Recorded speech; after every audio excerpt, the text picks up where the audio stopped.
किसी घटना का पहले से एहसास हो जाने को टेलीपैथी, हिंदी में दूरानुभूति कहा गया।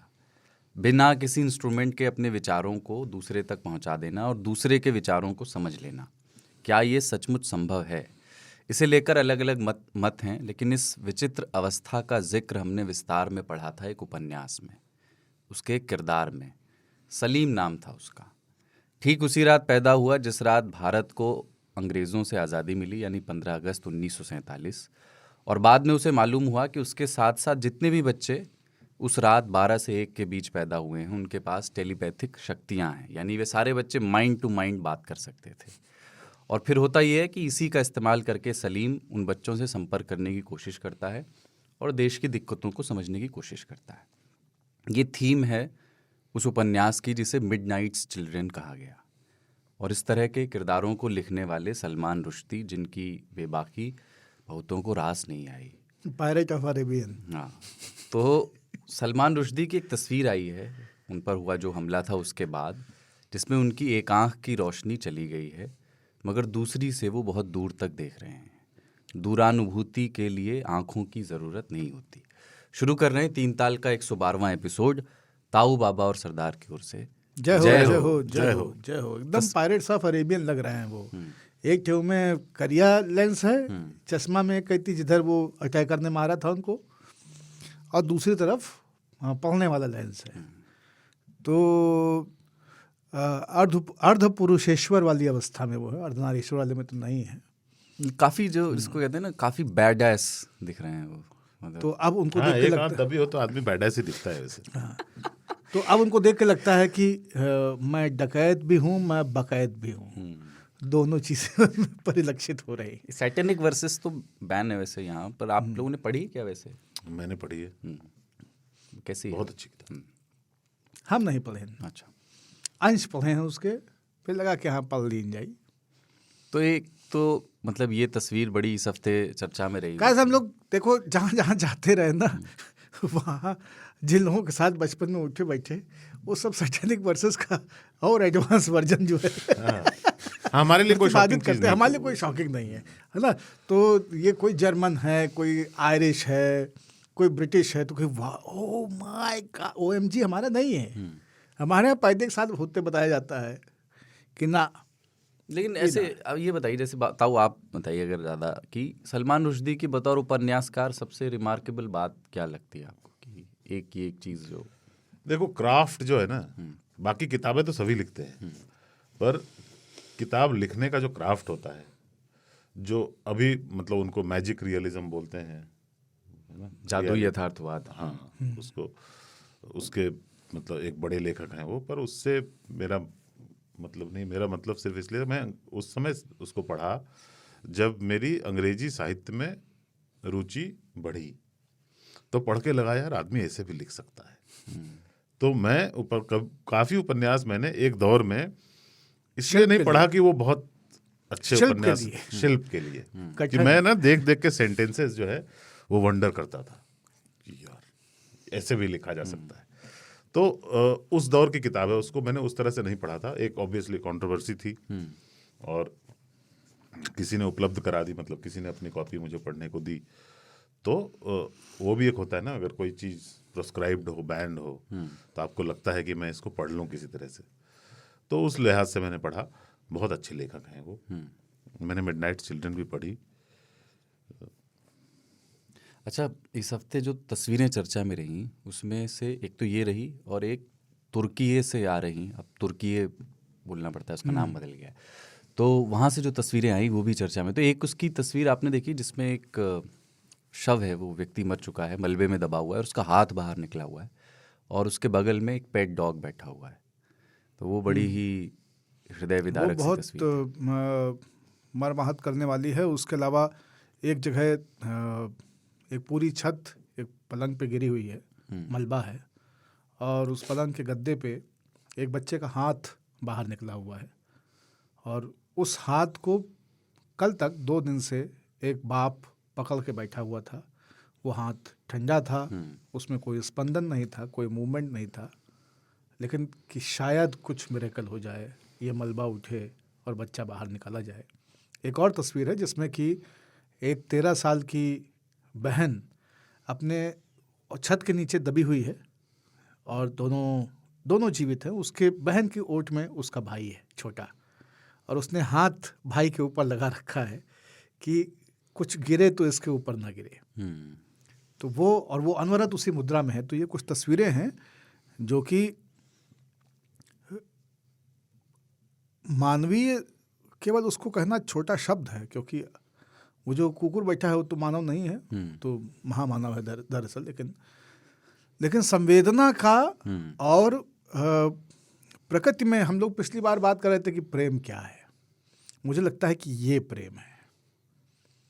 पिछले एपिसोड में हम बात कर रहे थे कि क्या प्रेम है और कैसे ये चीज़ें प्रेम नहीं है, जो दो लोगों के बीच में बहुत ऑब्वियस केमिकल और बाकी तरह के जो अवयव हैं उनसे डिराइव्ड है। यहाँ पे वो फैक्टर है नहीं। ये जो है एक पिता का उस हाथ को पकड़ के बैठना, एक भाई को बचाने के लिए अपनी कोहनी छत में चिपकाए टांगे हुए एक बहन, उसको कवर किए हुए, और एक कुत्ता एक मालिक के पास। ये प्रेम जो है, इसमें कोई कंडीशनलिटी। मुझे याद है एक बांग्लादेश में आज से मेरे ख्याल से 6-7 साल पहले एक इमारत गिरी थी, काफ़ी मजदूरों की उसमें मौत हुई थी, और जहाँ पे कुछ यूरोपियन प्रोडक्ट्स बनाए जा रहे थे, कपड़े या कुछ इस तरह का, जूते, जीन्स। हाँ, तो उसकी एक तस्वीर बहुत वायरल हुई थी, और वो तस्वीर अभी तक मेरे जहन में है कि एक कपल वो एक दूसरे से एकदम लिपटा हुआ और उसी हालत में उनको मृत निकाला गया। मतलब वो जब भूकंप शुरू हुआ होगा तो लिपट गए होंगे एक दूसरे से कि जो होगा साथ में देखा जाए, और वो उसी हालत में बाँह से बाँह कसे हुए दोनों उनकी लाश मिली थी। ये हाँ, मतलब हीर रांझा वाले जो वो हैं। अच्छा, ये जो भुज का, मुझे लगता है कि लोगों को यही करना चाहिए। कई बार मुझे लगता है ना कि मतलब एक आदर्श अवस्था क्या है प्रलय की, कि हमने हाथ पकड़े हुए हों। हाँ, कि हम जो होगा हम उसको साथ में देखेंगे, लेकिन छटपटाने की, भागने की और उससे बच पाने की कोशिश करना वो निरर्थक है बहुत, एक सीमा के आगे, क्योंकि प्रलय के आगे आप बहुत छोटे हैं। इसमें ना एक किस्म की आश्वस्ति भी है। तो उसमें मुझे लगता है कि ये आखिरी क्षण में रिलैक्स होके जो भी होगा देखा जाएगा। चल, तुम भी यहाँ आओ, बैठो, मरेंगे तो साथ मरेंगे, जिंदा रहे तो साथ रहेंगे, चलब तो साथ चलब, तो वो नहीं तो ये कल फिर मिलब। भुज के भूकंप की बड़ी बात होती है, और उससे ये हुआ कि गुजरात को लेकर के, गुजरात मॉडल वाला जो पूरी बात है उसमें बार बार उसका जिक्र किया जाता है। जब भुज का भूकंप आया था, आप लोगों की स्मृति में है? मतलब वो हम एक बार बता चुके हैं 3 तारीख भाई, 26 जनवरी को हम तो भैया दफ्तर में थे। हाँ, और हम 26 जनवरी को BHU छात्र संघ भवन के छत पे हमारे एक मित्र हैं संजय सिंह, उनके साथ चढ़े हुए थे। हम लोग वहाँ तिरंगा फहराने की कोशिश कर रहे थे। वाइस चांसलर की तरफ से कुछ वर्षों पूर्व छात्र संघ भंग कर दिया गया था, तो इस तरह की गतिविधियाँ पूर्णतः प्रतिबंधित थीं। छात्र संघ भवन के ठीक बगल में PSC की पूरी छावनी होती थी, BHU में अभी भी है।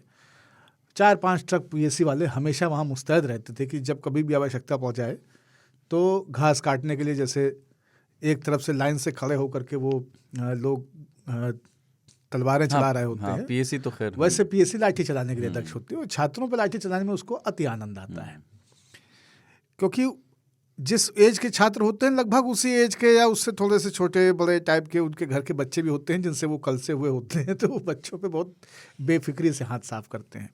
तो हम लोग छात्र संघ भवन पे चढ़े हुए थे, हम लोग तिरंगा फहरा रहे थे, और हम लोगों को कुछ हल्की सी झीरी टाइप महसूस हुई।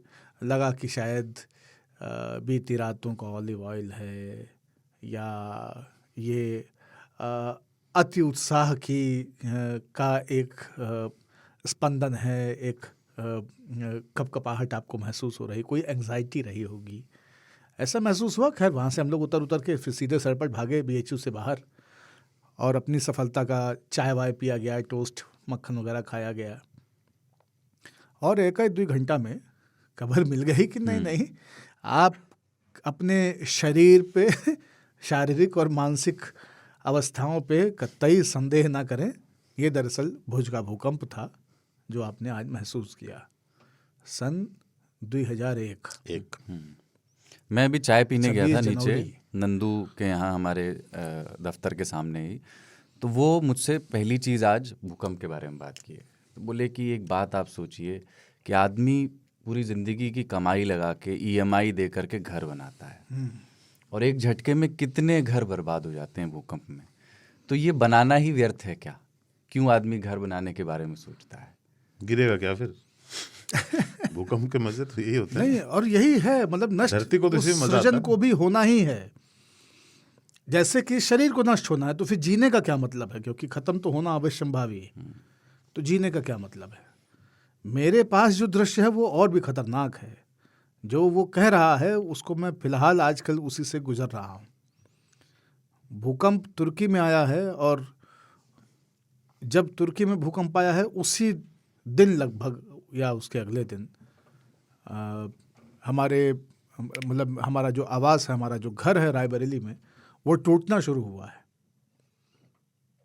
तो वो घर तोड़ा जा रहा है नए निर्माण के लिए। हाँ, अब वो उसको प्रकृति ने नहीं तोड़ा है, हम तोड़ रहे हैं, लेकिन वो टूट रहा है। उसमें कई सपने सीमेंट और गारे के साथ चुने गए थे कभी। उसमें बहुत सारा श्रम, विद्यालय से आके, कचहरी से आके, कोचिंग से आके, ट्यूशन से आके, बहुत कुछ उसमें निवेश किया हुआ है। तो बहुत भारी काम हो रहा है। लेकिन वो सब हटने के बाद कुछ वहाँ पे नया आएगा, और वो नया आना चाहिए, बदलना चाहिए। घर एक्चुअली नहीं गिरने के लिए नहीं बनाया जाता। हाँ। घर रहने के लिए बनाया जाता है। घर गिर सकता है, और ऐसी आपदाओं पे किसी का कंट्रोल नहीं है।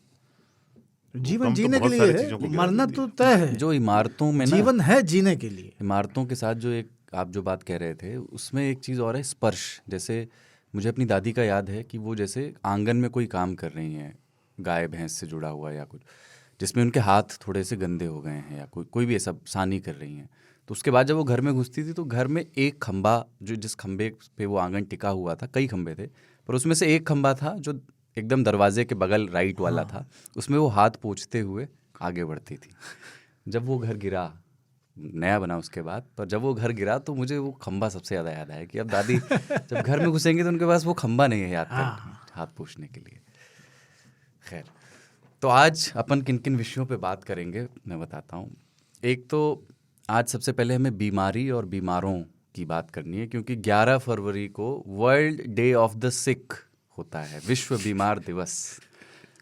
अब ये अपने आप में तो यही बिजार है, लेकिन इस बहाने अपन बीमारियों की और उससे उपजी अजब गजब सिचुएशंस पर और मशवरेबाजों पर, कि जो जूता छोड़ के कोई चीज़ नहीं बची होती, जिसे सुंघाने की बात कहते हैं, उस पर बात करनी है। और उसके बाद 2 बिजार खबरें हैं। परीक्षा हॉल में 500 लड़कियों के बीच बेहोश हो गया लड़का, और माचिस लौटाने के लिए लिखा गया निवेदन पत्र। आखिर में प्रिय 3 तालियों की चिट्ठियां हैं, पर एक छोटा सा ब्रेक अभी ले रहे हैं।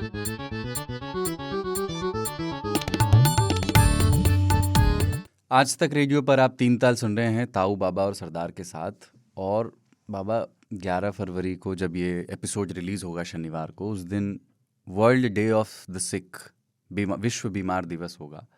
उसकी कहानी पता है क्या है? वो एक पोप थे, उनका नाम है पोप जॉन पॉल II। उनको जो है 2001 में पार्किंसन डिसीज़ कंफर्म हुई थी। तो उसके बाद उन्होंने इसके 1 साल बाद उन्होंने तय किया कि दुनिया में एक ऐसा दिवस होना चाहिए जिसका उपलक्ष्य ये होगा कि बीमारों के प्रति करुणा, सहानुभूति, क्योंकि वो भी चिल्ड्रन ऑफ द गॉड हैं। मतलब काफ़ी रिलीजियस आग्रह से ये रखा गया। ये UN का रखा हुआ डे नहीं है, पर इसका मतलब ये कहानी असल में जो है, ये सही कहानी नहीं है। लेकिन होता क्या है कि वेस्ट की कहानी को बड़ा कहानी मान लिया जाता है। लेकिन ये जब 2001 में पोप जॉन पॉल II के पार्किंसन डायग्नोज होने के बाद जब इसको घोषित किया गया कि ये विश्व मरीज दिवस के रूप में 11 फरवरी को याद किया जाए, दरअसल जो असली घटना है वो उसके ठीक 20 साल पहले हो चुकी थी। तो उससे ठीक 20 साल पहले, यानी सन 1981 में 11 फरवरी को हम पैदा हुए थे, और इस वजह से कहा गया कि ये बीमारों का दिन है।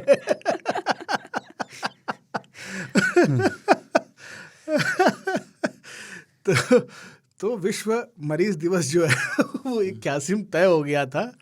फिर ये हुआ कि नहीं, इसको संस्थानीकरण कैसे हो, तो फिर 2001 में पोप से उसको जोड़ा गया। लेकिन बीमारों के प्रति करुणा रखें, ये बात सिखाने की ज़रूरत है क्या? मतलब ये तो सहज आग्रह में है या नहीं है, मतलब या वाकई सिखाने की ज़रूरत है? करुणा, राहत इंदौरी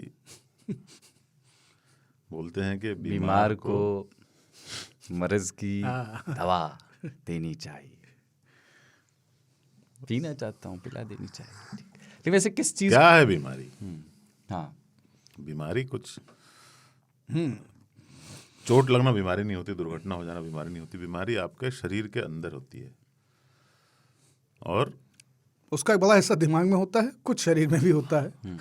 क्योंकि लोगों को लगता है कि शारीरिक बीमारियां, देखिए जो ताऊ कह रहे हैं वो बहुत महत्वपूर्ण चीज़ है कि दुर्घटना या चोटिल होना ये एकदम अलग चीज़ है, बीमार होना एकदम अलग है।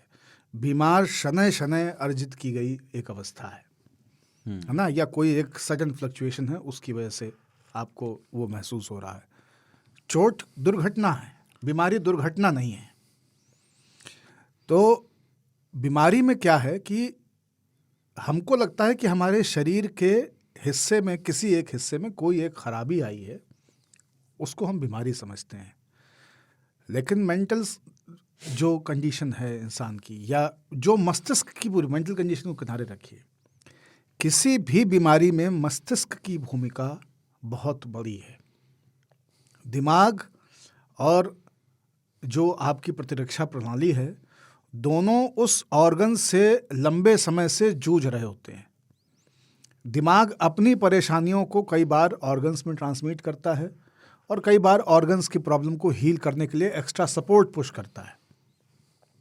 तो दिमाग लगातार इस काम में लगा रहता है। इसलिए कई सारी बीमारियां,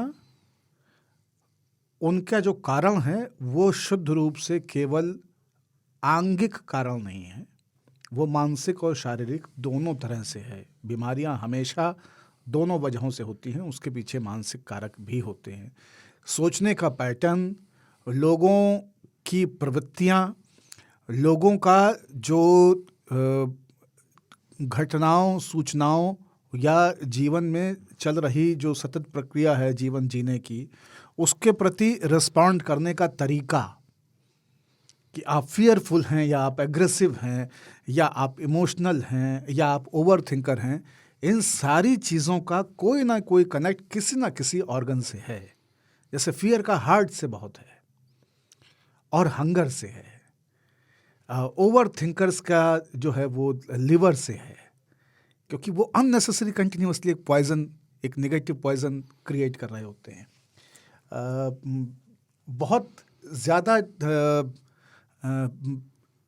इसमें घबराहट में रहने वाले, हमेशा एक पैनिक में रहने, उनकी किडनीज पे इम्पैक्ट पड़ता है। तो इस तरह से बहुत सारे उसमें कारक हैं। तो मानसिक और शारीरिक दोनों तरह के कारण मिल करके तब एक बीमारी बनाते हैं।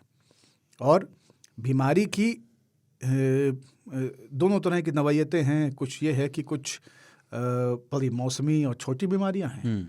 जैसे फ़र्ज़ कीजिए कि आपने 2 दिन के रखे हुए चावल खा लिए, या परसों उबाले हुए आलू का समोसा आज आपने खा लिया, तो आपका सिस्टम, ऐसा नहीं कि वो तुरंत जाकर के उसने वहाँ पे तबाही मचा दी, लेकिन आपने खाया और वो पॉइजन जो है धीरे धीरे ट्रांसमिट होना शुरू हुआ और शरीर ने फिर एक कॉल लिया। अब लोग उसको कहते हैं कि बीमारी नहीं है। पेट खराब होना बीमारी नहीं है। एक खराब चीज़ आपके शरीर में गई तो माइंड ने तुरंत ये मैसेज ट्रांसमिट किया कि इस पॉइजन को बॉडी से बाहर निकालिए, जहाँ जहाँ से संभव है निकालिए। आंसू निकल रहे हैं, रास्ता बदल तो वो कहीं से भी फिर वो निकलना शुरू होगा। उसमें क्या होता है कि कई बार उस निकलने की प्रक्रिया में, क्योंकि आपको सॉल्ट और पानी दोनों चीज़ें इतनी नीचे डिप कर जाती हैं कि फिर आपके लिए वो स्थिति बहुत कठिन हो जाती है। कई बार लोग उसमें मर जाते हैं, ये तक होता है। लेकिन वो बीमारी, जैसे बीमारी शब्द का जो बड़ा वो जो मतलब जो उसका जो आग्रह है, वो ज़्यादा ये लगता है कि ऐसी बीमारी जो रहेगी आपके साथ। World day of the for the sick जो है, आखिर एक दिन क्यों है? जैसे मैं नवंबर में बीमार पड़ा और दिसंबर में ठीक हो गया, तो मैं इस दिन को मना भी नहीं पाया, बीमार भी पॉकेट में पड़ गया था, है ना। तो ये बेसिकली सिक मीन्स पीपल उन जिनके जीवन में ये दिन बार बार आ रहा है, उनके लिए ये दिन है जो लगातार जूझ रहे हैं कई मेरा सालों पेट तक। खराब था, उनके लिए नहीं है। हाँ, नहीं, और जो बीमार नहीं है उनको ये बताने के लिए है कि जो बीमार हैं उनके प्रति आप थोड़ा से उदार रहें। और उदार रहने की बात क्यों कही जाती है, इसका जो मैथमेटिक्स है ना वो बहुत क्लियर है। इंसान हमेशा अपने साथ के आसपास के इंसानों से उसी तरह की गति और परिणति की अपेक्षा करता है जैसी गति और परिणति में वो स्वयं होता है। जैसे हमारा मन है कि नहीं, आज चला जाए इंडिया गेट साइकिल से 10 किलोमीटर साइकिल चला के आए, तो हम अपेक्षा करेंगे कि आप भी चलिए, सब चलिए। तो वह एक आदमी कह रहा है कि भैया हम स्वस्थ नहीं हैं, हमारा वेट इतना बढ़ा हुआ है या हमको ये समस्या हो रखी है, हम साइकिल नहीं चला सकते। हाँ मरते, तुमको कुछ नहीं हुआ है। हाँ। अरे उठो तुम, है ना, अभी चलो। कहे तहार रोजे की ड्रामा है ना, जहले हम कहिला कि चला तो कुछ ना कुछ बहाना और बता। गांव में मैंने देखा है किसी को बुखार, सर्दी जुकाम बुखार होता है, कुछ लोगों की थ्योरी ये है कि अब लेटना नहीं है, जाके मेहनत करनी है। लड़के बच्चे हैं तो वो खेलने लगेंगे, कोई नौजवान है तो वो खेत में जाके ट्रैक्टर चला रहा है, कोई काम कर रहा है, मतलब कोई काम करने लगते हैं। उनकी ये थ्योरी है कि इससे जल्दी शरीर स्वस्थ होता है, और उनकी ये मान्यता है कि वो होता है हर बार। मान्यता है ना, वो पहले डायरिया से लोग मर जाते थे, इसलिए उसका कारण था कि अरे पानी निकल रहा है, सब पानी उसको क्यों पिला रहे हो। हाँ, फिर ORS आया ना, डिहाइड्रेशन समझ में आया। कहे कि बंद करना है तो पानी देना बंद कीजिए, पानी नहीं दिए तो जा रहे हो, बार-बार। पानी दिए जा रहे हो, मांग रहा है, मांगेगा ही वो। क्योंकि पानी निकल रहा है, दोगे नहीं तो नहीं निकलेगा। तो वो हमको हमारा नाम याद कर ले, कहे पानी नहीं पानी नहीं में तो बेचारा आनंद को प्राप्त हुआ व्यक्ति। एक बार वो भगवान ने एक बूढ़े आदमी से पूछा कि यार देखो अब तुम्हारा बुढ़ापा आ गया है और चूंकि तुम्हारे कर्म अच्छे हैं तो तुम्हें बीमारी तो अब होगी, तो तुम्हें मैं 2 बीमारियों में से एक चुनने का अवसर देता हूँ, तुम चुन लो इसमें से क्या चाहिए। तो बोले एक याददाश्त जाने की बीमारी और एक तुम्हारे हाथ पाँव काँपेंगे। तो उसने बहुत सोचा और बोला कि हाथ पाँव काँपने वाली दे दीजिए, क्योंकि ग्लास छलक जाए तो कोई बात नहीं, लेकिन बोतल कहाँ रखी थी ये भूल गया तो कोई फायदा नहीं। तो 5-10 ml गिर गया तो क्या नुकसान है। यही भूल गए कि दवा कहाँ रखी है। तौबा। लेकिन दूसरा क्या है, तो ये जो इसके पीछे का भी जो मकसद रहा वो यही रहा होगा कि वो थोड़ी सी आप दया करुणा, उदारता आप मरीजों के प्रति लेके आए। दूसरा क्या है ना कि बीमारी जब हम कहते हैं तो वही जो अभी हम बात कर रहे थे कि छिटपुट नहीं है, बीमारी कोई एक चीज़ है जो आ गई है उम्र के पूरे सफ़र में 1 मरतबे 2 मरतबे, कभी कभी 3 मरतबे, इस तरह से। या कोई भी मरीहा उस तरह का नियमित है, जैसे किसी को आजकल हम देख रहे हैं कि किसी को टीन एज में ही, बचपने में ही डायबिटीज़ डायग्नोज हो गई है ना, अब वो उसी में जी रहा है बेचारा। तो बीमार के साथ शारीरिक कष्ट और मानसिक कष्ट दोनों, एक तो बीमार होने के पहले कुछ थे, इस वजह से वो बीमार हो गया है। और बीमार होना किसी भी व्यक्ति के लिए सबसे ज़्यादा चिंता की चीज़ क्यों बन जाता है? क्योंकि वो व्यक्ति अपनी सहज स्वाभाविक अवस्था में जितना सक्रिय रहता है, बीमारी उस सक्रियता को बहुत नीचे कर देती है। आप खुश रहते हैं तो आप खुश नहीं रह पाएंगे। आप अगर 8 घंटा 10 घंटा घूमते थे तो आप 2 घंटा 3 घंटा घूम पा रहे हैं। आप अगर इतना किलो उठा लेते थे, इतना खा लेते थे, तो अब इतना भी नहीं उठा पा रहे हैं और इतना भी नहीं खा पा रहे हैं, है ना। तो हर तरह से वो लिमिट कर देता है। इसमें क्या होता है कि व्यक्ति जब अपनी ही क्षमताओं को ऑपरेट नहीं कर पाए, मुझे पता है कि मैं 40 पूरी खा सकता हूँ और हमको पालक का सूप पीना पड़ रहा है, हमारे सामने बैठ के लोग पूरी जीम रहे हैं, सोचिए क्या कष्ट है, भयंकर कष्ट है। तो उसमें क्या होता है कि आप बहुत फ्रस्ट्रेटेड ऑलरेडी रहते हैं, तो बीमारियाँ लोग चिड़चिड़े भी हो जाएंगे, बीमारियाँ लोग कुंठित भी होंगे, अवसादग्रस्त होंगे, है ना। हमेशा एक नेगेटिव थिंकिंग में रहते हैं कि ये ठीक होगा कि नहीं होगा, बचेंगे कि नहीं बचेंगे, कै दिन चलेगा, कैसे होगा, है ना। उपचार में चीज़ें और ख़राब हो जाएंगी, मैं तो बीमार हूँ ही, मेरे चक्कर में इस परिवार का स्वास्थ्य खराब हो जाएगा, इस तरह की चीज़ें दिमाग में चलना शुरू हो लेती हैं।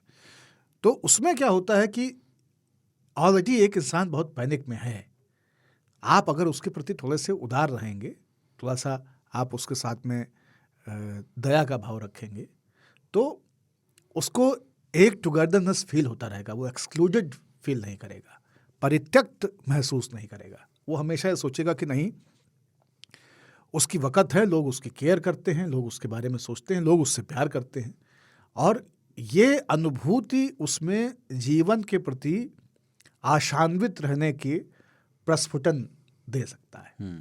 ये सबसे बड़ी चीज़ है, इससे उपलब्धि यही हासिल होती है। अच्छा ताऊ, जैसे अभी और ये दिन का मामला है नहीं, लेकिन हम लोग दिन मनाते इसलिए हैं कि दिन के बहाने साल भर उसको याद रखें, ऐसा होता नहीं। लेकिन बहरहाल अंग्रेज कहीं ना तो ठीक है हुई।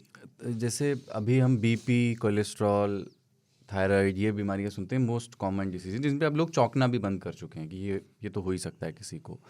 आप जब बचपन में रहते थे देवघर में, तो सबसे कॉमन बीमारियां क्या थी? मतलब हैजा, खसरा, ये आप ये देखते थे कि मतलब जिन पे कम आश्चर्य? जब मैं बहुत छोटा था गांव में तो कोलेरा बहुत हाँ बीच बीच में जो है ना वो महामारी की तरफ फैल जाता था। हाँ, हैजा कालरा। हाँ, हैजा कोलेरा जो इसको बोलते हैं, डायरिया से थोड़ा खतरनाक होता है वो। और फिर हमारे टाइम में जिसको माता आना बोलते हैं, हाँ, छोटे थे तो उसकी ज़्यादा अनुभूति होती थी कि ऑब्वियसली टीके वीके लग चुके थे, तो हमें वो स्मॉल पॉक्स नहीं हुआ, चेचक वाला जो, पर उसके जो दाग रहे लेकर घूमने वाले लोगों को देखा है। और वो सबको आ जाता था, और इलाज उसका जो है ना बहुत दुर्दांत था। हाँ। उसका इलाज बहुत दुर्दांत था। क्या उसमें? मतलब धुआं जलेगा, सरसों फूकी जाएगी, नीम की पत्ती से आप झाड़े जाएंगे, है ना, नीम के का पानी उबाल के आप पे फेंका जाएगा, 3 दिन आप आइसोलेशन में रहेंगे, 7 दिन आप सुपर आइसोलेशन में रहेंगे, लगातार देवी का पूजन होता रहेगा, सरसों का दिया जलेगा। ऐसा बनाया जाता था कि तुम आज चेचक पाए गए हो, एक बार मृत्यु को लगभग देख लो, फिर तुमको वापस लेके आएंगे। जो आदमी सांस नहीं ले पा रहा है, चेचक में, फीवर में पड़ा है, मारकंडे का धुआं उसको दिए हुए, एकदम अरे बहुत कष्टप्रद। हमको लगता था वो आधे लोग जो था चेचक में टेढ़े हो जाते हैं। तो बोले वैसे ठीक थे वो, क्या बोलते हैं, सांस घुट जाने को दम घुट के मारे, उससे मर गए। उस तरह की बीमारियां होती थी। फिर देन वो दूसरा जो ताऊ बता रहे हैं वो डायरिया वाला ना, कि पानी न दो, पानी तो नहीं कर रहा है। दिल का दौरा अपने को समझ में नहीं आता था उस टाइम में, और ज्यादातर लोगों को गांव में समझ में नहीं आता था। दिल का दौरा बाय द वे गांव में लोगों को आता भी नहीं है। जनरली हार्ट से वो हेल्दी होते हैं बिकॉज ऑफ लाइफ। तो पर जैसे बहुत सारे लोग बीमार पड़ते थे ना, तो वो कहीं जाते नहीं थे। कुछ लोगों की मृत्यु मैंने ऐसे भी देखी है दुर्घटनाओं के अलावा, कि वो कहीं जाते नहीं थे हॉस्पिटल और ये सब। हाँ, वो एक डॉक्टर जो है पास में होम्योपैथी वाले हैं, उनके पास चले गए, उन्होंने कुछ आपको पुड़िया दे दी, खा रहे हैं, मस्त हैं, और धीरे धीरे एक दिन निकल लिए। क्योंकि आप बिल्कुल अच्छे, ये आइडिया ही नहीं है आपको ना आपको बीमारी क्या है, क्योंकि डॉक्टर को भी नहीं है। डॉक्टर आपसे लंबी कहानी सुनता है, जीभ देखता है, आंख देखता है, कहता है जीभ और निकालो, और फिर एक दवा दे देता है। आपको पता नहीं है कौन सी दवा दी है। उसने एक आदमी को बोला कि ये दे दो, तो वो 2 शीशियों को मिला के उसने झाड़ वाड़ के दे दिया। इस तरह की दुखद मृत्यु देखे हुए हमारे यहाँ। बाकी मैंने बीमारी कैसे किस्से नहीं देखे जो बड़े होकर मुझे देखने पड़ रहे हैं, टू बी ऑनेस्ट। हमारे यहाँ लोग किससे मरते थे? सांप के काटने से, बिच्छू के काटने से, है ना। हाँ, आग लगी है। जितने मेरे घर में मैंने देखा है दुर्घटना, रोड एक्सीडेंट में बहुत मरते थे। हाँ, दुर्घटना में एक चाचा, एक अंकल बिच्छू काटने में, एक मेरी दादी जो है सांप ने काट लिया। तो इस तरह की मृत्यु मैंने देखी है। मैं बीमारी पता नहीं, बीमारी एक अद्भुत चीज बाद में हुई कि इतनी बड़ी हो गई। नहीं तो किसी को कैंसर भी नहीं सुना था, अभी कैंसर से गांव में लोग मर रहे हैं। तो बाद में पता चला है, तो लोग वहां का पानी नहीं पीते, जमीन का बॉटल वाला पानी गांव में पीते हैं लोग। हाँ, 20 लीटर एकदम दूर गांव में रहा है ना। सुबह गाड़ी आती है, उससे बॉटल खरीद 35 रुपए का 20 लीटर। क्योंकि पता चला कि जो पानी है नीचे, डाली। उसमें बहुत हेवी मेटल टाइप की चीजें हैं, उससे कैंसर, आर्सेनिक, फ्लोराइड, क्या क्या आकर के उसमें। और अस्पताल बहुत, मतलब अभी भी वैसे ही हैं शायद। अस्पताल हमारे यहाँ लोग जाते थे जब हड्डी टूट जाती थी हाँ पेड़ से गिर हाँ, के। अस्पताल का मतलब था कुछ कट गया मेजर, उसको सिलवाना हड्डी है। जोड़े पड़ी। हाँ, तो वो आके कहते थे टांके लगेंगे इसको, बस वही। नहीं तो बाकी तलवार वलवार वाले कट बाय द वे मैंने देखे हैं, लोगों ने कहीं नहीं गए, है ना। कट गया है, गंभीर कटा है, उसके ऊपर पट्टी वट्टी लगा हाँ, के, वो एक पत्ता नाली वत्ता बनी लगा रहती के थी। थोड़े दिन तक घूम रहे हैं, फिर ठीक हो गए, जुड़ गया अपने आप। जुड़ गया, एक जिंदगी भर के लिए एक उसमें हाँ, स्कार है बहुत बड़ा। लेकिन ये पता नहीं, मुझे किस ऑफ ड्रैगन टाइप समझ एकदम। थोड़ा कम आता है, क्योंकि मतलब मैं अपने पिताजी के साथ ये समस्या महसूस करता हूँ। उनको डॉक्टर के पास ले जाने के लिए कन्विंस करना मतलब पहाड़ तोड़ना। पड़े रहेंगे, जब उनकी इच्छा होगी दवाई खाएंगे, नहीं खाएंगे, इस मतलब ये किस तरह बट दिस का इज ऑल्सो सी, इसके वो बोलते हैं ना कि लोग मानते हैं, डीप रूटेड फीलिंग है। जैसे मेरी माँ कभी अस्पताल नहीं गई, कभी नहीं जीवन में, और गई तो वापस नहीं लौटी, है ना। बिल्कुल। तो मैं क्या मानूं, ऐसा 2-3 हो गया है। बिल्कुल। इसलिए लोग बोलते हैं यार हमको अस्पताल मत ले जाओ, हम जाएंगे तो वापस नहीं आएंगे। मैं मानता हूँ कि ये सुपरस्टिशन है, क्योंकि आपको ऐसी बीमारी हो गई है जो गंभीर है, इसलिए आप अस्पताल गए हैं, और उस बीमारी में कुछ भी हो सकता है। पर मैं अस्पताल में कभी भर्ती नहीं हुआ था, है ना। मैं हुआ तो लंबा खिंच गया, हम तो सोच लेते उसकी हैं गलती कि से हुआ हो, मेरी गलती से हुआ, जो भी गलतियां हो, पर गलतियां तो डॉक्टर इंसान ही होते हैं ना वहां पे। अरे ताऊ हम तो मतलब इसलिए आदमी एक जब दिन रजिस्ट भर्ती कर होना रहे हैं ना पड़े। कोई, एक फियर है उसमें। अगर आपके पिताजी रजिस्ट कर रहे हैं, उसका मतलब है कि उनको एक गुड फीलिंग नहीं आ रही है कि यार मैं डॉक्टर को मैं मैनेज कर लूंगा। और वो बहुत फायदा करता है वैसे, ये जो विल है नुकसान ना, भी करता है वो। नहीं नुकसान तो करता है। मेरे पिताजी को किसी ने बोल दिया कि आप हरसिंगार का काढ़ा बनाकर पिए, है ना, तो इससे शुगर आपका कंट्रोल रहेगा। तो बस घर में ही हरसिंगार का पेड़, पत्ते ही पत्ते, क्या बात है। है ना, काढ़ा बनने लगा। और उसके बाद उन्होंने जांच करवाया, एक बार ब्लड शुगर नॉर्मल आया, उन्होंने कहा अब तो नॉर्मल हो चुका है, अब दवा नहीं खानी, सिर्फ हरसिंगार का काढ़ा पीना है। उसने उनका पूरा सिस्टम खराब कर दिया। पर इनिशियली आपको कुछ सिम्टम दिखे, बहुत अच्छा लग रहा है, पर आपने अपना पूरा क्योंकि सिस्टम खराब आयुर्वेद कर में भी लिया। ये है कि Too जो much। चीज़ आपको लेनी है उसकी एक अवधि है। अवधि होती है। हाँ, जैसे विटामिन डी सबको खाना चाहिए, लेकिन कितने दिन खाना चाहिए, मतलब महीना, 2 महीना, 3 महीने पॉइजन है कोर्स कर उसके लिया, बाद वो। उसके बाद वो आपको मार देगा। विटामिन ज़्यादा हो जाए शरीर में तो वो इतना नुकसानदायक है, कुछ कहना नहीं। आयरन ज़्यादा हो जाए तो आपका ब्रेन खा जाएगा वो। तो बैलेंस इसीलिए कहते ना कि नहीं भैया, वैद्य कहता था कि 3 हफ्ते ये दवा खानी है, उसके बाद बंद। ये फलाना वाला चूरन है, इसको आप 15 दिन खाएं, इसके बाद नहीं खाना है। मतलब कि जितना चाहिए था उतना हो गया, उससे ज़्यादा नहीं। एक और कॉमन बुजुर्गों में, हमारे यहाँ गांवों में समस्या होती थी, और ज़्यादातर बुजुर्गों में होती थी, जिसको हिंदी में कहते हैं लकवा मार देना, पर हमारे अवधि में उसको कहते थे फालिस मारी है। हाँ, फालिस बोलते थे आपके? नहीं, हम लोग लकवा बोलते लकवा ही बोलते हैं। हाँ है, फालिज गिरी है, लकवा मारा है। हाँ, तो उसके डिस्क्रिप्शन में बड़े अच्छे रहते थे कि लोटा ले रहन दादा, भैया नहात रहन, हाँ, ओकरे बाद मुंह टेढ़ हो गए, हमसे मांगन पानी, और भैया इस मुंह उनके बड़े, मतलब वो बड़े उस तरीके से बताते थे। कहा चाहत रहे पानी कहीं मुला कहीं नहीं पाओ। हाँ, यह ही है। एक बीमारी हमारे बचपने में ट्यूबरकुलोसिस वाली भी, टीबी वाली भी। अच्छा, हाँ, टीबी रहता था। भाई, बहुत बड़ी बीमारी थी वो। और टीबी को हमने देखा है लोगों को गलते हुए, तो वो एक बीमारी हुआ करती थी। ये हैजा पैदा टाइप की तो चीज़ें खैर रहबे की हैं, जो स्वतः अर्जित थी, पानी से जनित बीमारियां थी तब ये, और खाने के हाइजीन की जो समस्या थी उसकी वजह से।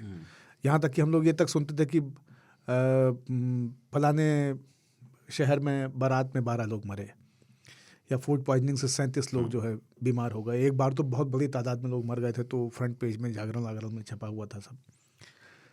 तो उस तरह की चीज़ें होती थी।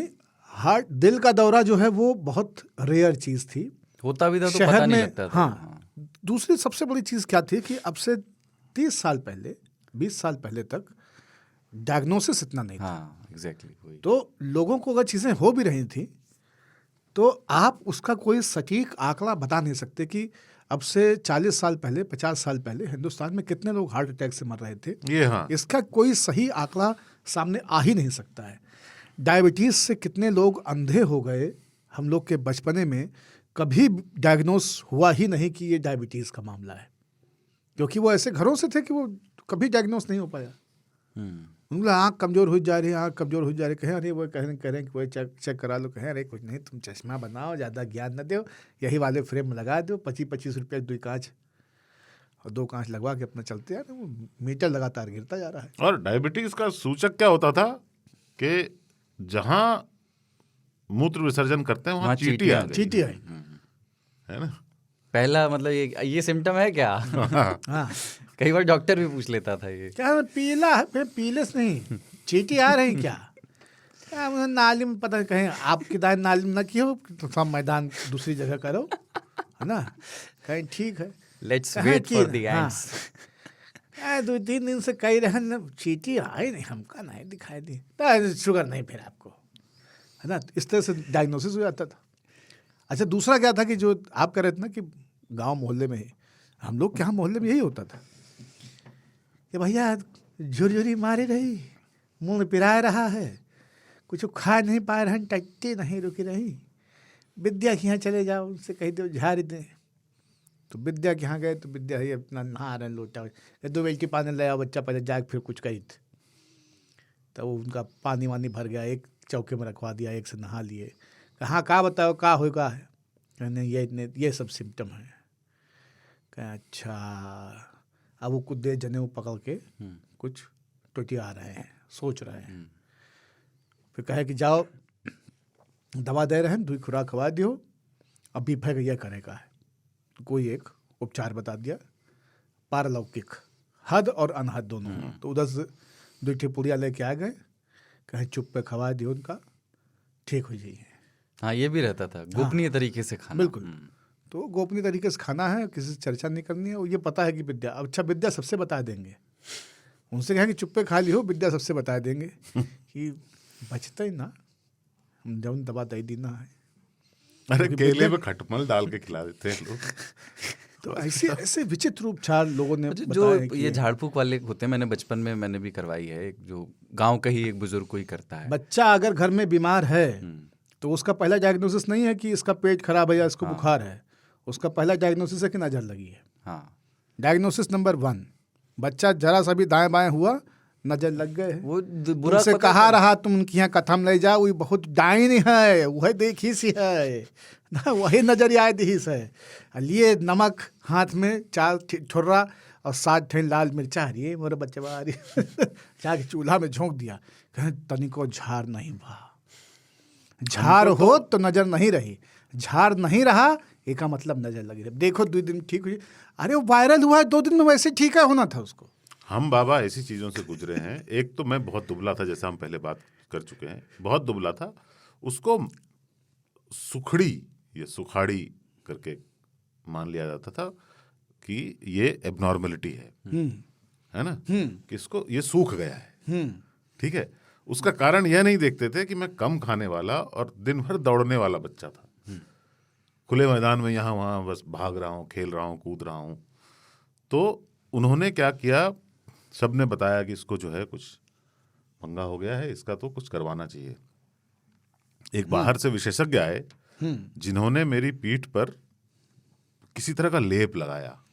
ठीक है, पान उसमें बहुत, जितना मुझे याद है कि पान के पत्ते उसमें उसको पीसा गया था, उसमें कुछ डालकर उसका लेप लगाया, फिर पानी से धोने लगे और पता नहीं वो चिपक गए होंगे पान के छोटे छोटे टुकड़े, तो उसको यूं यूं करके निकाल रहा था, ये सब निकाल, यही सब खा रहा है सारा न्यूट्रिशन इसका। ठीक है, मैं उस समय मुझे लगा कि मेरे स्किन के अंदर ना कुछ जीव हैं, खटमल टाइप के ना, छोटे छोटे वो चिपके हुए थे, वही मेरा खून पीछा रहे थे टाइप का, ऐसा मुझे बताया गया। तो मैं बाद में मुझे लगा कि बाद में मैं पान के नवैयत से परिचित हुआ। हाँ, तो पान को अगर एकदम छोटे छोटे टुकड़े तो चिपक जाते हैं इधर उधर। ठीक है, और एक मुझे बिच्छू ने काटा था और मेरी आंख में नमक का पानी डाला गया। नमक की पोटली बनाई गई, उसमें पानी डाला गया और आंख मेरी खोल कर उससे एक एक बूंद जो है आंख में गिराया जा रहा है। मुझे काटा बिच्छू ने और मैं बच ही सकता था। एक आदमी झाड़ने वाला है और एक आदमी ने ये विधि बताई, और वहां चूंकि मरता क्या ना करता, रात का वक्त कहीं जा नहीं सकते, है ना, तो वो करना पड़ा। और मुझे मतलब आंखों में इतनी पीड़ा हुई, आप सोच लो, शुद्ध नमक, मतलब वो भी ठुर्रा नमक, हाँ उसका कोई टाटा वाला नमक नहीं, उसका पानी आंखों में, है, वो सब क्रिस्टल बन जाता है आँख में हाँ, जाकर। जबरदस्ती जो है वो डाला गया। और मैं बहुत पीड़ा में था, पर मुझे नहीं लगता कि मुझे मेरी पीड़ा कम हुई। मेरी पीड़ा मेरी उंगलियों से हटकर मुझे उंगली में काटा। आंखों पे आ गया। ठीक है, आंखों पे आ गया। तो मैं तो बिल्कुल मतलब मानने को तैयार था कि बिल्कुल ठीक हो चुका है, अब मुझे मुक्त कर दिया जाए। वैसे बिच्छू जब काटता है तो क्या थोड़ा जलन, स्टिंग क्या होता, मतलब फील होता नहीं, है? बिच्छू काटता है तो बिल्कुल हल्का सा लगता है, उसके बाद बेहतरीन पीड़ा शुरू होती है। और फाटन ऊपर तक जाती है, और लगता फिर है कि वो ना, चीर देगा। मुझे यहाँ पे काटा था और फिर वो यहाँ तक, अच्छा, कंधे तक। हाँ, और उंगली तो लग रहा था कि एक्सप्लोड कर जाएगी। और मुझे जिस बिच्छू ने काटा था मैं उसे पकड़ लिया था सबूत के रूप में, है ना, जो गहरे सही किया जामुनी आपने रंग तो। का होता है। आप बिच्छू नहीं पकड़ते ना तो सांप का भी इलाज होता आपका। सांप का इलाज मेरा मुझे मतलब याद नहीं है, पर अपेरेंटली मेरे मुंह से झाग आ रहे थे। और अरे सांप से भी कटवा चुके हैं आप? हाँ, बताया था ये आपने, जो आपको पेड़ के नीचे पेड़ लिटाया के गया। नीचे लिटाया गया था। जब जगाए रखने मुझे पे कोई दवा नहीं दी गई थी, तो क्लियरली सांप जो है पनियल था। पनियल नहीं था, हाँ, गेहुआ रहा नहीं होगा। तो झाग नहीं आता। हाँ, पर उसने जो है वो पूरी मात्रा में विष हर बार जाता नहीं है ना, और वो एंगल, वो सब कुछ डिपेंड करता है। तो शायद मैं बच गया, पर उसका क्रेडिट तो सभी मेरे परिवार के लोग तो उस पेड़ को ही देते हैं, है ना। अच्छा, घोड़े अगर बीमार होते हैं तो क्या वो हॉस्पिटल में जाते हैं? नहीं, वो स्टेबल रहते हैं ना, उनको तो उनको कुछ नहीं होता। स्टेबल। एक जो आप अभी चींटियों का बता रहे थे ना कि चींटियां आती है डायग्नोस करो, चींटियां भी जल्दी बीमार नहीं होती because they have little antibodies. वो एंटी डिप्रेसेंट तो उनको पहले से लगा होता है। अच्छा, लेकिन ये है ना, वो रात इंदौरी का ये ना कि अफवाह थी कि मेरी तबीयत खराब है, लोगों ने पूछ पूछ के बीमार कर दिया। जैसे वाकई आपकी तबीयत दुआएं दीजिए बीमार के तबस्सुम को, मिजाज पूछने वाले की आबरू रख ली। वाह। कुछ लोग होते हैं ना, जिनको पूछो कैसे, अरे बहुत तकलीफ बाबू, क्या बताएं तुम यार, तुम लोग यार। अरे भाई साहब, यार पूछने आया हूँ, बोलो ठीक है। बहुत ही बुरा होता है वो, इसलिए दुआएं दीजिए बीमार के तबस्सुम को है। ये शेर जिसने भी लिखा बहुत सही बहुत लिखा है। सोच के लिखा, बहुत सही। तो क्या मतलब लोगों की एक ये मतलब चिर विधवा प्रलाप वाली अवस्था रहती ही है बीमारियों को लेकर के। जैसे गांव घर की ही जो बात है, शहरों में तो उतना नहीं है। जैसे हमारे यहाँ एक है, तो उनको हमने कभी स्वस्थ नहीं देखा उनकी, और वो सच में मतलब बीमार रहते हैं, कुछ ना कुछ व्याधि उनको रोज रहती ही है, कोई ना कोई एक समस्या रहती है। वो क्योंकि बंगाल में बहुत रहे, हाँ, नहीं वो हाइपोकॉन्ड्रियक सोसाइटी उनको, जो है उनको ना, दही से एसिडिटी हो जाती है, विचित्र वीर्य हैं वो थोड़ा सा। तो बहरहाल कुछ लोगों का बीमारी जो है वो शरीर में कहीं नहीं होते हुए भी मानसिक रूप से हमेशा उनको कैप्चर किए रहती है। जैसे हमारे घर परिवार में हमारे ताऊ की एक जो सबसे बड़े वाले बेटे, उनकी एक यही आदत रही कि जो दवा सामने दिख जाए उसको खा लेना है।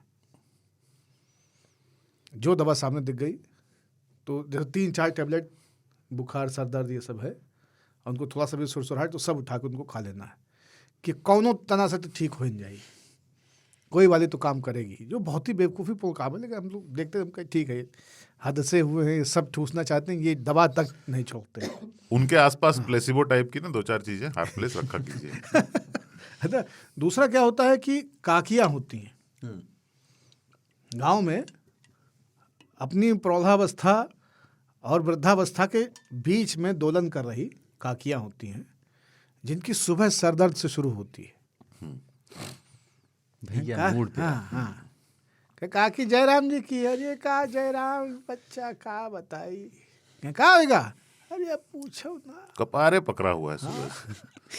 मूड विराट है, कि बहनाई उठत देखो हियाँ तक आज ब्लाउज ना ही पहन पाए रहे। उनकी शुरुआत ही वहीं से होती है और वो रोज उसी में रहती हैं। अच्छा, उस वक्त अगर कोई इमरजेंसी सिचुएशन आ जाए, मान लीजिए कोई बैलगाड़ी भागती हुई आ जाए, तो वही खाकी उठा के ढेला जो है बच्चे से मार भी देंगी बैल को उसी हाथ से।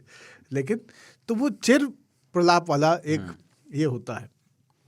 दूसरा बीमारी का क्या है कि ये एकदम सही है, और हम लोग इस पे पहले मेरे ख्याल में थोड़ी बहुत चर्चा हुई भी है। हिंदुस्तान में बीमार को बीमार करने के लिए सारे उपक्रम हैं। अगर आप अस्वस्थ हो गए, आज आपको पता चल जाए, आज हमको जानकारी मिल जाए कि हमारी एक किडनी खराब है, भाई साहब दूसरी किडनी खराब होने तक लोग इरिटेट करते रहेंगे। हर एक व्यक्ति आपको आपके गेट के गार्ड में तम्बाकू बनाते हुए, भैया जब हम अमरूद की पत्ती उबाल के पिए अगर आप, तो वह मन बहुत ठीक हुई सकती है। कहीं नहीं मलते मलते अपना वो आपको कुछ ना कुछ समझा देगा। और केवल सबके वही अपने नहीं, अपने हकीम और डॉक्टर हैं। सबके अपने हकीम, सबके कहाँ अपने दिखा रहे? डॉक्टर। अरे वो झूठा है। हमरे चाचा दिखाई थे, बहुत बढ़िया, क्या उनके यहाँ दिखा नब्ज पकड़ लीजिए, लेते। तो वो आपका चलता रहेगा। फिर आप शिफ्ट कराते रहेंगे। होम्योपैथी बहुत कारगर है इसमें, इस विषय में। बाकी काम नहीं कर, लेकिन चर्म रोग में और उदर रोग में होम्योपैथी बहुत कारगर है। दिल्ली में नए शगल है कि आप हीलिंग वाला ट्राई कीजिए, आप रेकी ट्राई कीजिए, आप तिब्बतन मेडिसिन क्यों नहीं ले। हम वहाँ है निजामुद्दीन ईस्ट में दलाई लामा का अस्पताल है, जहाँ वो क्रशर भी देते हैं। आप ही ने क्रशर दिया है मुझे, मेरा क्रशर खो गया था। वो क्रशर जो है वो वही लोग रखते हैं, वही लोग देते हैं। और इतनी खराब दवा, छोड़ रही एकदम। तिब्बतन मेडिसिन कुछ कुछ ऐसे टेस्ट करते हैं ना, आप इमेजिन नहीं करोगे उसको खाना। वो बताने योग्य नहीं है। वो भी मैंने खाया। एक टाइम में मैंने खुद को डिसाइड किया था। अरे हमको लगता है कि अगर गोबर में काला नमक, हल्दी और हींग मिला दें तो जो बनेगा वो गंभीर तिब्बतन बॉस। दवा है। मैं क्या हुआ, एक बार स्पॉन्डिलाइटिस से परेशान हो गया, बहुत मुश्किल हो गया जीना, मेरा उठना बैठना मुश्किल था। मैं गर्दन नहीं घुमाता था तो पूरा शरीर घूम के बात करता था लोगों से। और मैंने फिर इलाज शुरू किया, सीताराम भारतीया, फिर किधर कौन हॉस्पिटल, मैं विभिन्न अस्पतालों में गया, तरह तरह के उपचार करवाए, जिसमें कि मशीन से जो है मेरे गर्दन को सीधा किया जाता था, टेढ़ा किया जाता था, सब कुछ करवाया। उसी क्रम में मैंने तिब्बतन मेडिसिन भी किया, कहीं से कुछ नहीं हुआ। फिर मैंने एक दिन डिसाइड किया, सारी दवाएं, सारी चिकित्सा को फेंक कर, कि मुझे अब इसके साथ जीना है, मैं इस दर्द के साथ जीऊंगा। और फिर मैंने गर्दन को डिसोन कर दिया। You don't belong I to me. don't recognize ये you. वाला मेरे को सीखना है, जो ताऊ बोले ना, आंख बंद करके योग निद्रा वाला। हाँ, You don't पाँव belong to मेरा me. है ही नहीं। हाँ। तो फिर मैंने, वो बहुत कारगर हुआ इन द सेंस कि मैंने कहा मैं गर्दन नहीं, मैं अब शरीर नहीं घुमाऊंगा, जितना भी दर्द होगा घूमेगा तो गर्दन ही, जैसे मुझे पहले घूमता था। शुरू हो रहा है यही वाला, और अभी मैं ऐसे ऐसे करता हूँ, कट कट की आवाज आती है, माइक बहुत लगा हुआ गलत है है वो। और मैं सुनाता हूँ, ये देखिए। वो नुकसानदायक है। ठीक है। और वो डिसीजन मेरे लिए बेस्ट रहा, चूंकि मुझे एलोपैथिक, आयुर्वेदिक, होम्योपैथिक सब तरह के मेडिसिन सिस्टम्स ने बर्बाद कर रखा था। मेरे 2.5 साल उसमें नुकसान हो चुके थे, और दर्द मेरा जा नहीं रहा था, और वो दर्द अब नहीं है, तब से वापस नहीं लौटा है। क्योंकि मैंने सिर्फ कहा अब दवाइयों को नहीं, अब डॉक्टर नहीं, बहुत हो गया यार। सेकंड थर्ड ओपिनियन, मतलब हर आदमी बोले यार इससे आपको नहीं हो रहा ठीक, मैं आपको बताता हूँ। इसी क्रम में मुझे कोई तिब्बतन निजामुद्दीन भी ले जाया गया, वहाँ पर नहीं, हिंदुस्तान में तो सबसे, मतलब आप अगर किसी मरीज के बारे में बातचीत कर रहे हो कहीं पे, किसी पेशेंट के बारे में, कोई हॉस्पिटलाइज्ड है, तो लोग क्या बात कर रहे होते हैं? ये बात नहीं कर रहे होते हैं कि कितना इम्प्रूवमेंट है, अच्छा अब क्रिएटिनिन कितना हो गया है, क्योंकि ना वो शब्द पता है ना बाकी चीज़ें, या क्या किस तरह की फ्लक्चुएशन है, ये वाला सॉल्ट, एंटीबायोटिक कितनी डोज की दे रहे हैं, इस तरह के सवाल नहीं होते हैं। क्या बताइए, मिलने नहीं देते। मरीज भर्ती है अंदर, पूरा खानदान और परिजन मिलकर के, दोस्त यार मिलकर के, चर्चा ये है, आधे घंटे विजिटिंग टाइम रखा है, आप मरीज को देख नहीं सकते हैं, बताइए, इनह्यूमन है ये। अरे भैया उसको ठीक होने तो क्यों देखना है जा करके। और दूसरा क्या है, पहले तो समाज करता था। हमारी आजी हमारे पिताजी कोमा में, उनको देखने आई तो सीधे शीशी खोल के कांपते हाथों से कि भैया तनी शहद खवा दे, अंगूरी डाल के शहद में, उनको कोमा में है वो, और उनके मुंह में वो शहद डालना चाह रहे हैं कि लड़का का अपने हम शहद चटवा दें। पहले आपको समाज बीमार कर देता था पूछ पूछ के बता कर पूछ कर। अब जो है अस्पताल भी ऐसे आ गए, क्योंकि तब पहले हमारे टाइम में अस्पताल थे ही नहीं, अब अस्पताल एक बिजनेस नहीं। और है। अस्पतालों ने देखा कि यहाँ साला दिन भर भीड़ लगी रहती है, और 4 लोग खड़े होकर 4 सवाल डॉक्टर से पूछ रहे होंगे, कब तक आपको लगता है इम्प्रूवमेंट हो जाएगा, हाथ पीछे बांधे हुए हैं। अरे डॉक्टर, उनकी देह में थोड़ी घुसा हुआ है। डॉक्टर ने कहा शाम के बाद मौसमी जूस मत देना, तुमने 9:30 बजे डॉक्टर वो मरीज को कीप में डाल के भूखे हुई हैं। या कोई चाचा उधर से लेके आए कि अभी ताज़ा निकलवाया है, तो कहीं फायदा ही तो करेगा। डॉक्टर कह रहा है कहने दो, 9:30 बजे उसको भर दिया। 3 दिन बाद वो आदमी कैथेटर से उसके कफ निकाला जा रहा है, लंग से वो मरा जा रहा है। ठंडा ठंडा जूस उसको 9 बजे रात में आपने पिला दिया है।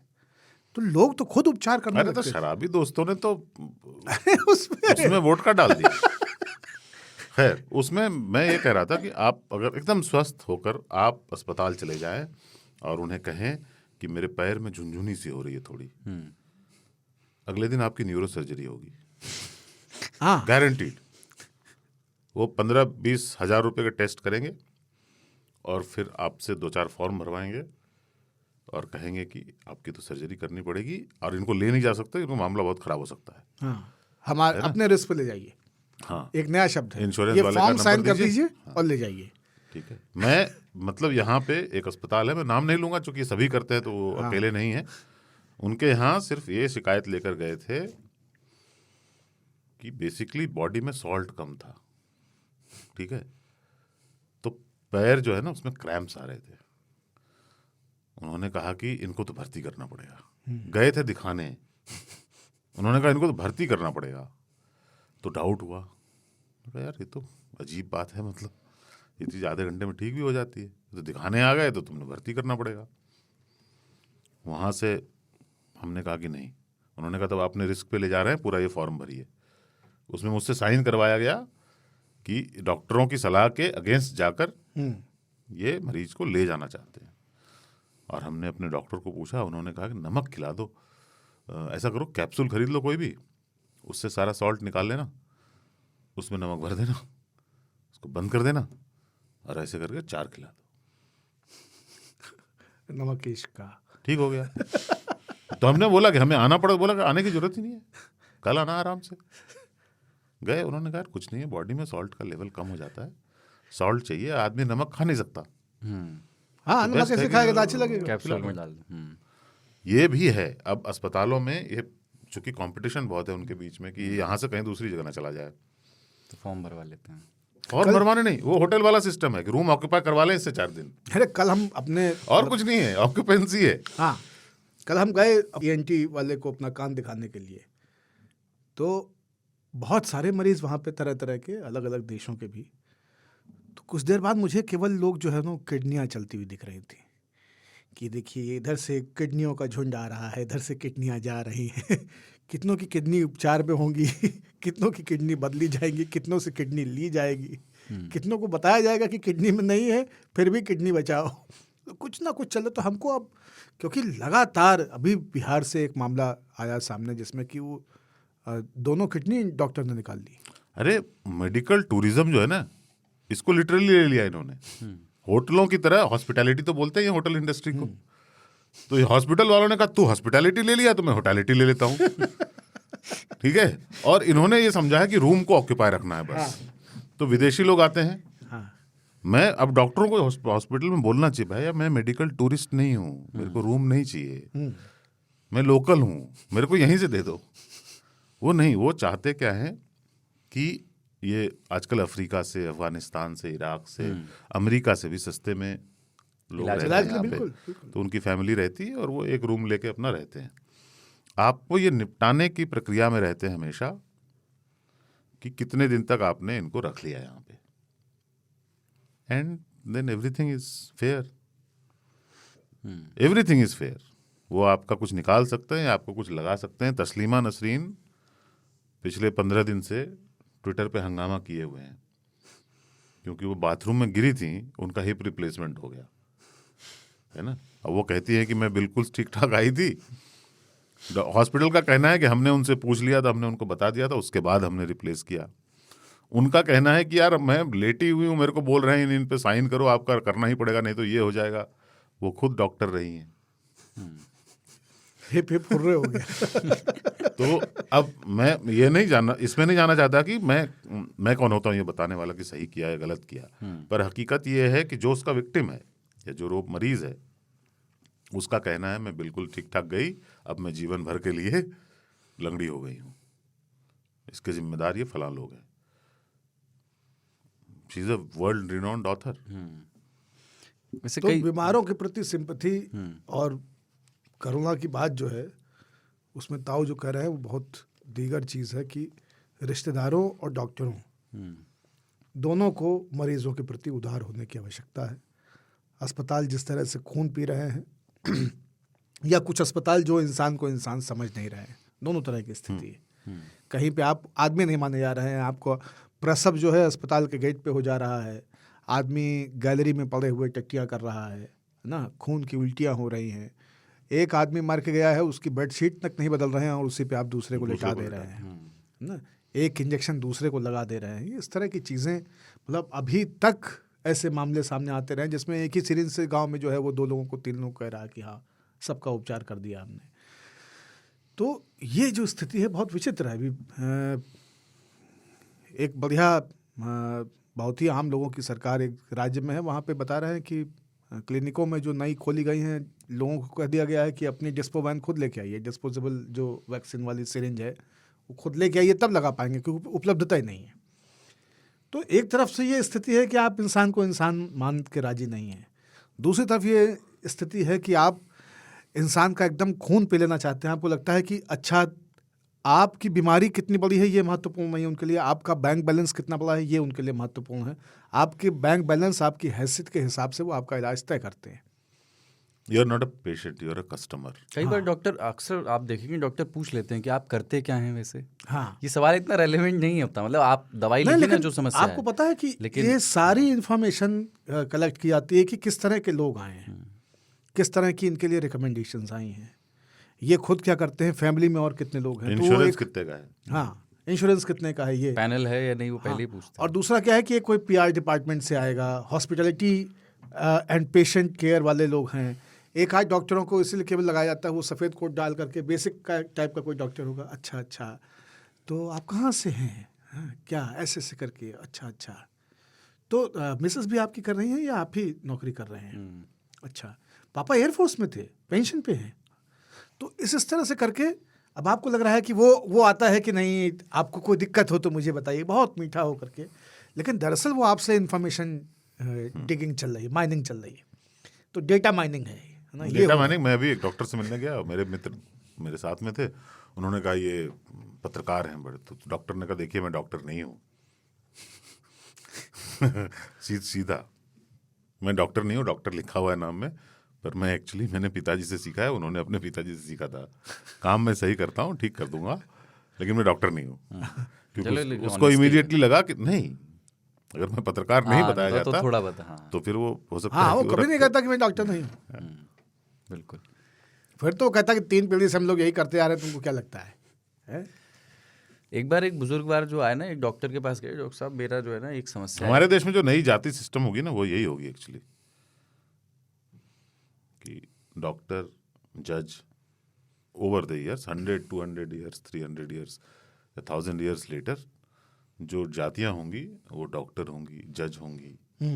जज का बेटा जज होता है, सुप्रीम कोर्ट के जज का बेटा सुप्रीम कोर्ट का जज होता है ना, डॉक्टर का बेटा डॉक्टर होता है, फिर वो शादी जो करते हैं वो डॉक्टर नहीं सही करते हैं। हाँ, आईपीएस जो है अब जाति नहीं देखता, अब वो दूसरा आईपीएस देखता है ना। It's a brilliant new caste system emerge हो रहा है। उसमें देखना ये जो वैद्य के बेटे वैद्य होते थे पहले, बॉलीवुड में तो है ही बीमारी, खैर लेकिन अब देखता हूं मैं कि डॉक्टरों के बेटे और बहू और बिटिया ये सब डॉक्टर हैं। हमारे जो डॉक्टर साहब हैं जिन्होंने कहा मैं डॉक्टर नहीं हूं, उनकी बिटिया लेजिट में वेल्स में डॉक्टर हैं, है ना, तो रहेगा अब। तो वो एक बुजुर्ग जो एक डॉक्टर पास गए, डॉक्टर साहब मेरे साथ एक समस्या है कि मेरा जब बुजुर्ग बार थे तो मेरा वायु का निष्पादन जब होता है तो वो हो जाता है, लेकिन उसमें कोई स्मेल नहीं है और ना ही कोई आवाज़ होती है। डॉक्टर साहब ने उसको दवा दी उनको कि आप ये 1 हफ्ते की दवा लें और फिर मिलते हैं। तो 1 हफ्ते बाद वो आए, बोले डॉक्टर साहब क्या किया आपने, बहुत गंधाता है पर आवाज़ अभी भी नहीं आ रही है। आपके नाक ठीक तो कर दी। तो फिर से 1 हफ्ते की दवा दी। तो फिर 1 हफ्ते बाद आए, बोले साहब क्या कर दिए, गंधा भी रहा है, आवाज़ भी आ रही है। बोले आपके नाक और कान दोनों ठीक हो चुके हैं, बधाई हो। अभी तक कहाँ कहाँ परमाणु हमले किए उनको मालूम नहीं। लाहौल एक मैं पढ़ रहा था, एक डांसिंग प्लेग नाम से एक बीमारी, उसको डांसिंग प्लेग कहा गया था। उस पे हाँ, वो भी चल रहा है ना, आजकल। 1518 में कभी वो 300-400 लोग जो है वो नाचते नाचते मर गए थे। फिर बाद में ये हुआ कि कोई किसी तरह की कोई मानसिक व्याधि थी नहीं, सामूहिक। फेसबुक पे एक पोस्ट घूम रहा है कि डांसिंग प्लेग वालों ने नाचते नाचते किसी चीज़ को मान करके और अभी हम देख रहे हैं कि मंदिरों में क्या हो रहा है सब जगह पे। तो लेकिन विचित्र है वो, मतलब डांसिंग प्लेग जो है वो भी अजीब सा ही, मतलब मुझे नहीं समझ में आता है कि उसका वो डायग्नोसिस जो उस समय का है वो हाँ वो सही है या नहीं, क्लिनिकली बिल्कुल बिल्कुल। सही डायग्नोसिस है, क्योंकि नाचते नाचते कोई क्यों मरेगा और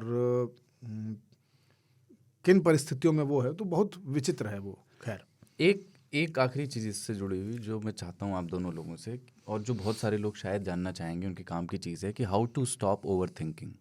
इस पे आप लोगों ने मतलब आप भी सोचते ही होंगे ऑफ कोर्स, लेकिन कोई ऐसा वक्फा होता है जिसमें आप स्विच ऑफ कर पाते हैं ओवर थिंकिंग को?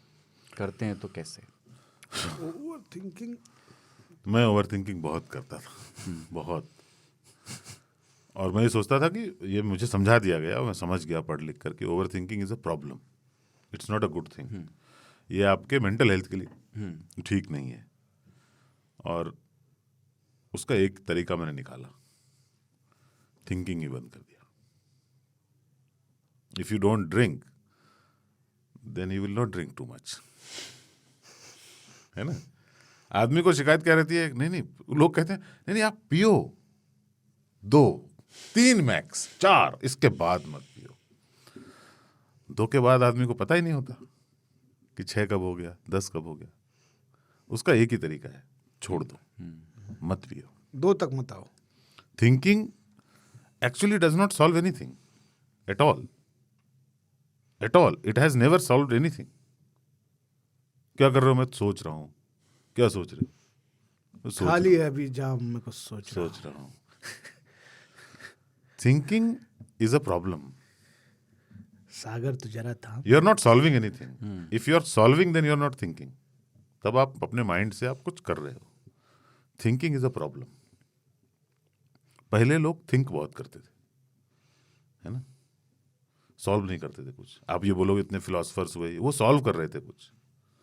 There were questions that they were trying to answer. If you can call that thinking, वो थिंकिंग है तो खूब करें। मन में कोई सवाल उठे तो फिर बैठ जाएं और उसको सॉल्व करने की कोशिश करें। थिंकिंग हम क्या करते हैं, हम फालतू वाला थिंकिंग करते हैं, कुछ भी, कि माइंड एम्प्टी है।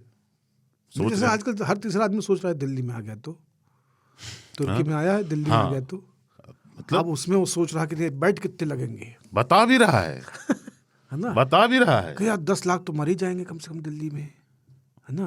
अगला नंबर हमारा ही है, वो भी बता रहा है। ठीक है। और सोचने में प्रॉब्लम यही है, सोच के घोड़े ना, उसमें लगाम नहीं होते। तो हम ये सोचते हैं कि हम रोक लेंगे, नहीं रुकते। एक चीज़ मैं ट्राई करता हूँ कभी कभी कि जैसे आपको लग रहा है कि आपका दिमाग ज़्यादा सोच रहा है और आप चाह करके नहीं रोक पा रहे हैं, बना तो ले मैं कलम 30 भाई। नहीं कॉपी कलम लेकर के बैठ जाता हूँ, हाथ से लिखता हूँ कुछ जो सोच रहा हूँ, वो नहीं, कुछ भी रैंडम। तो एक तो नहीं, जो सोच रहा हो वो भी लिखोगे ना, लिख सकते, हाँ, वो भी लिख सकते हैं। हाँ, मोमेंट यू एक्ट, हाँ, वही thinking stops, then solving starts. अगर आप गाड़ी चला रहे हो ना, तो आप सोचते रहते हो कुछ ना कुछ, पर ध्यान रखना कि आप गाड़ी चला रहे हो तो माइंड को ये हमेशा अवेयर रहता है कि मैं गाड़ी चला रहा हूँ। इसलिए आप अगर घर जाएं, आपके पास खाली टाइम हो, सो जाएं। उस समय सोचते रहते हैं आप, बाय द वे, जो सोते हैं ना, सोचते रहते हैं, पर सो जाएं, टीवी देखें, कुछ करें, उससे निपट जाता है आदमी। जब ध्यान मुद्रा में चला जाता है ना, तो ध्यान नहीं करते। द होल पर्पस ध्यान और सोचने में फर्क क्या है?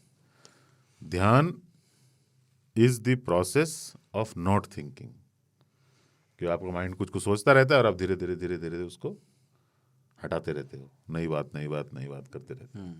लेकिन सोचना जो है वो it is consumption without knowing, unconscious consumption है।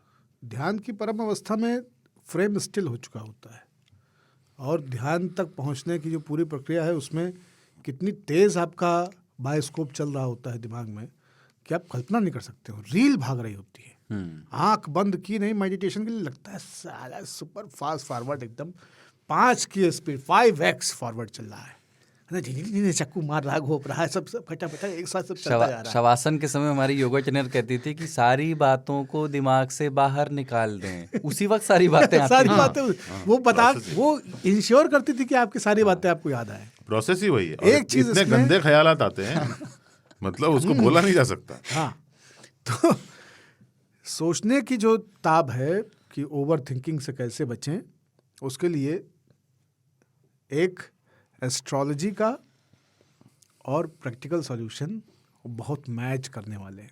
एस्ट्रोलॉजी में एक कॉन्सेप्ट है कि कैसे एक अवस्था से निकलें, और वो एकदम प्रैक्टिकल सॉल्यूशन है।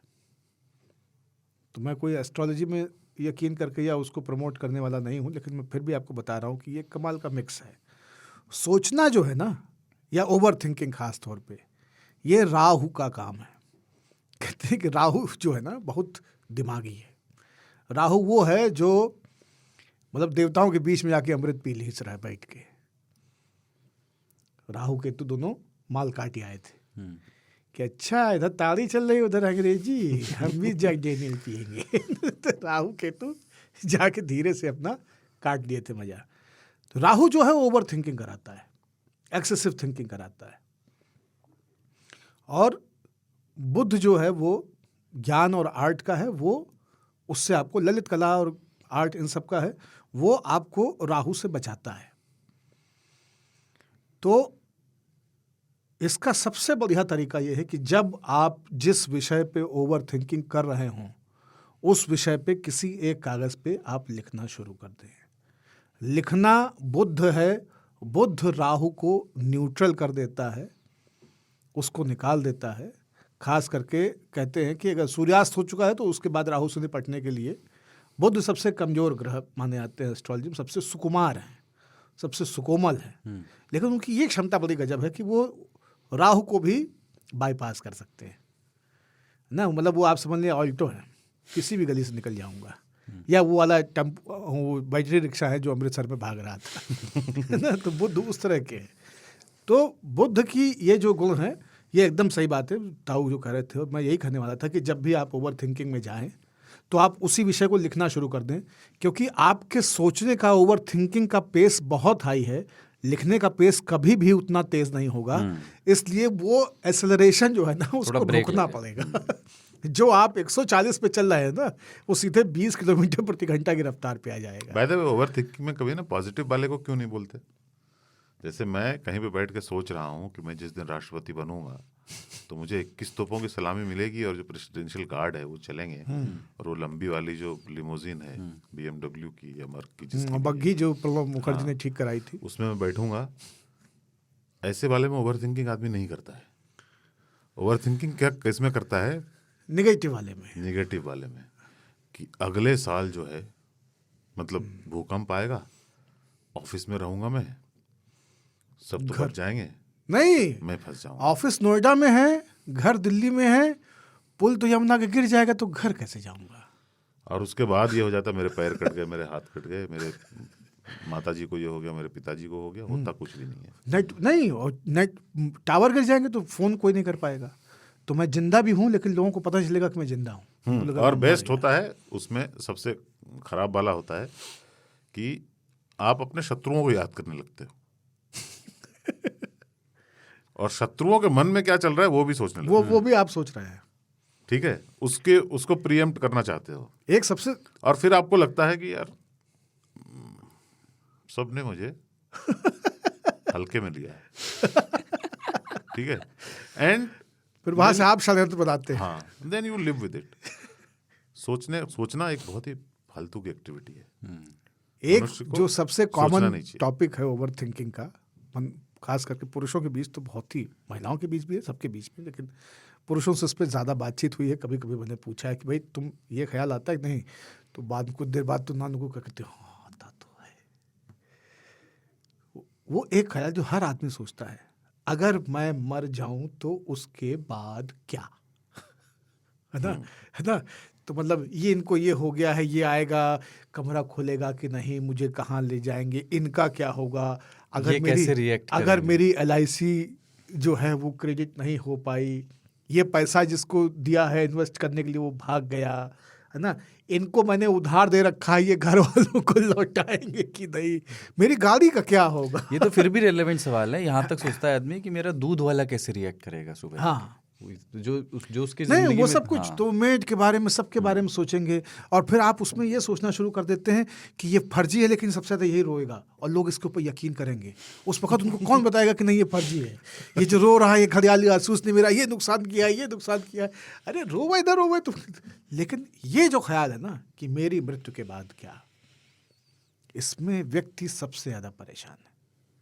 और इसलिए अधिकतर लोग अपनी मृत्यु से पहले सब चीजें सेटल करना चाहते हैं। हाँ, और भटकती आत्मा का ख्याल तो इसी से आया ना, यही से आया कि सब कुछ बिना किए चले गए, इसलिए हाँ। Must be around. यही कहीं होंगे, क्योंकि उनके हर अधूरी चीजें हमको दिख रही हैं, है ना। ये 3 मुकदमे आप ही की देन है, ये 3 फौजदारियां आप ही की देन है, ये 3 अधूरी चीजें आप ही की देन है। तो आप भटकती आत्मा है, क्योंकि आप हैं नहीं, आपका पिंड तर्पण भी हो चुका है, आप यही कहीं टहल रहे हैं। और वो बीमारियों की बात को मतलब बहुत हम लोगों ने लंबा खींच लिया, पर वो होता है कुछ लोग ना एकदम गोइंग केस को बोल देते हैं कि नहीं नहीं आप ठीक हो जाओगे, ठीक है। उस कभी कभी वो भी बुरा लगता है कि यार बहुत तकलीफ में बंदा है, और उसको पता है कि जाने वाला है। हाँ, उसको जाके आप जो, अरे अभी उसके कहा, अरे 2 दिन में आप घर में होंगे। मैं कह अरे रहा हूं, मैसूर का दशहरा 7 देखेंगे यार, क्या बात कर रहे हो तुम। क्या बात कर रहे हो? डॉक्टर कुछ और बोल रहा है, डॉक्टर ने बोला कह है रहा कि मैसूर पाक खिला दो, 2 दिन बचे। तो मैसूर का दशहरा छोड़ो। तो एक शेर के साथ मैं कहूंगा कि तुम इतने ही गर्म हो, निशो गमखार हो मेरे यारो, मुझे मरने की दुआ क्यों नहीं देते। क्या बात है। इसी पे एक ब्रेक ले रहे हैं और उसके बाद फिर बिजार खबर।